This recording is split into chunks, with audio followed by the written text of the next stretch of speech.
आता है right to constitutional remedy मतलब संवैधानिक उपचारों का अधिकार।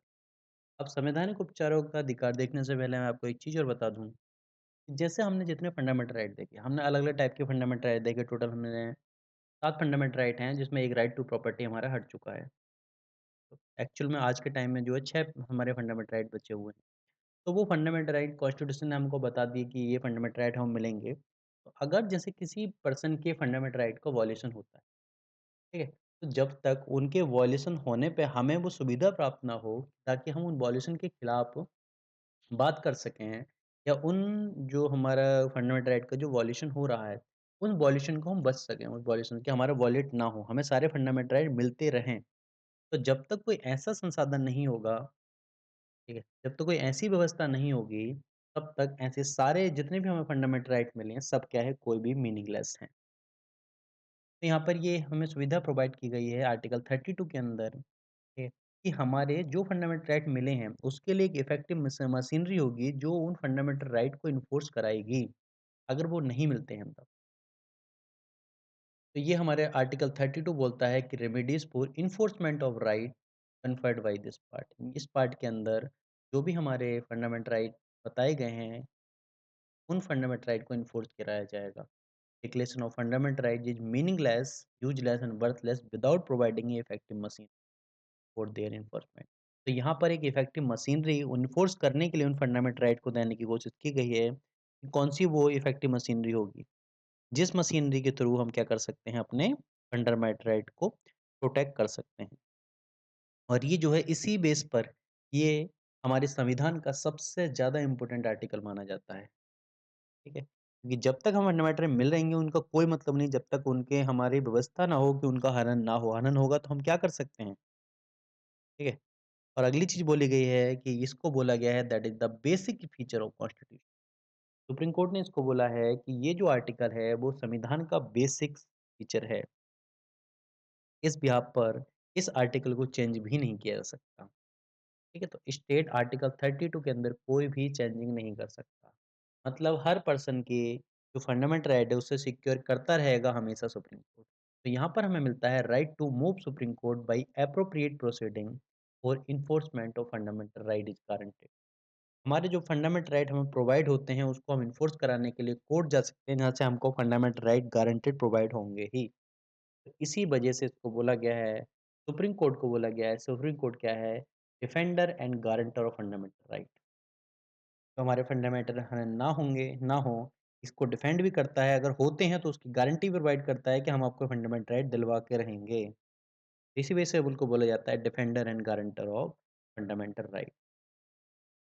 तो एक्चुअल में doctor B R Ambedkar doctor B R Ambedkar B R Ambedkar ने जो कॉन्स्टिट्यूशन के अंदर सबसे ज़्यादा इम्पोर्टेंट पार्ट माना था, उसी को माना था आर्टिकल 32।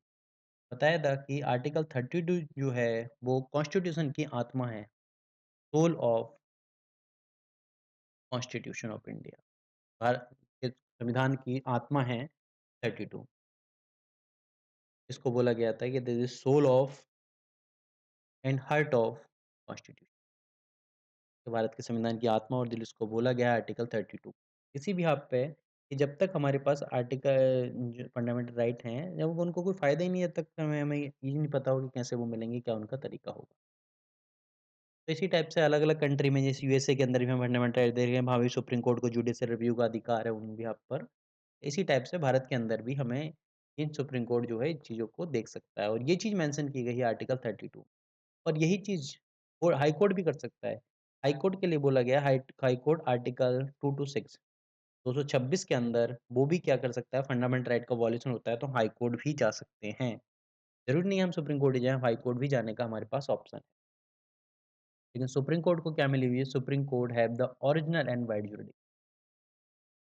सुप्रीम कोर्ट के पास हम ओरिजिनल का मतलब क्या है? डायरेक्टली हम जा सकते हैं। ऐसा नहीं है कि हमें अपील करनी पड़ेगी या कुछ करना पड़ेगा। हम डायरेक्टली सुप्रीम कोर्ट जा सकते हैं कि भैया हमारे इस फंडामेंटल राइट का हनन हुआ है। आप इस चीज़ पे हमें जो भी है डिसीज़न दो। ठीक है? सुप्रीम कोर्ट अब क्या करेगा? सुप्रीम कोर्ट को पावर है किसी भी टाइप की डायरेक्शन इश्यू करनी। Issue direction order rate for enforcement of fund. Fundamental right को इन्फोर्स कराने के लिए सुप्रीम कोर्ट आदेश दे सकता है, सुप्रीम कोर्ट रिट जारी कर सकता है, कोई भी डायरेक्शन दे सकता है सरकार को या स्टेट को जो भी हमारे फंडामेंटल राइट का हनन कर रहा है। अब ये जो है रिट जो है इसी टाइप से 5 टाइप की रिट हमारी है। 5 टाइप की रिट है हैबेस कॉर्पस, मैंडामस, प्रोहिबिशन, सर्चरी, क्वो वारंटो। तो इस टाइप की हमारी 5 रिट है।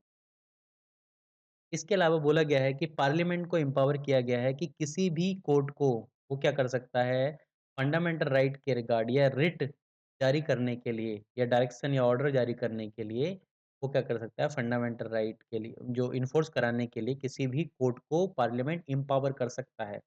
पार्लियामेंट कानून बना के इस चीज़ को बोल सकता है कि अब से ये कोर्ट भी क्या होगा, इस टाइप के जो डायरेक्शन होंगे या वो होंगे, वो जारी कर सकता है अगर फंडामेंटल राइट का हनन होता है उस केस में। लेकिन उसमें बोला है लेकिन विदाउट प्रीजस्टिस सुप्रीम कोर्ट। तो सुप्रीम कोर्ट की जो पावर है उसको कम नहीं किया जा सकता लेकिन यहाँ पर, ठीक है? किसी अदर कोर्ट को पावर दी अदर कोर्ट में भी क्या होगा, हाई कोर्ट नहीं आएगा क्योंकि हाई कोर्ट को ये पावर ऑलरेडी आर्टिकल 2 टू 6 के अंदर मिली हुई है। इस वजह से हाई कोर्ट तो आएगा ही नहीं, यहाँ पर सिर्फ सुप्रीम कोर्ट आएगा। जी, बोला है कि right to move supreme court shall not be suspended. जो हमारा अधिकार है कि हम कुछ भी अगर इस टाइप की दिक्कत आती है, हम क्या जा सकते हैं, हम सीधे कोर्ट जा सकते हैं, सुप्रीम कोर्ट जा सकते हैं। उसको सस्पेंड नहीं किया जा सकता, शैल नॉट बी सस्पेंडेड उसको सस्पेंड नहीं किया जा सकता, except otherwise provide for by the constitution.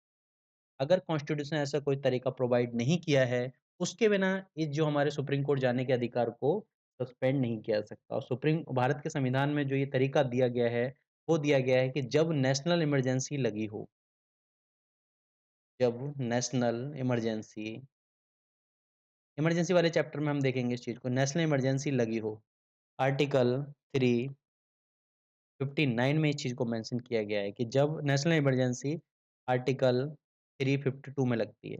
Article 352 की जब इमरजेंसी लगी हो, ठीक है? तो ये चीज़ आर्टिकल 390 में तब हमारे क्या होगा फंडामेंटल राइट के लिए हम सुप्रीम कोर्ट नहीं जा सकते, ये मेंशन किया हुआ है। ठीक है? तो ये थी हमारी राइट टू कॉन्स्टिट्यूशनल रेमेडीज़ संवैधानिक उपचारों का अधिकार। वीडियो को लाइक कीजिए, चैनल को सब्सक्राइब कीजिए। Thank you everyone.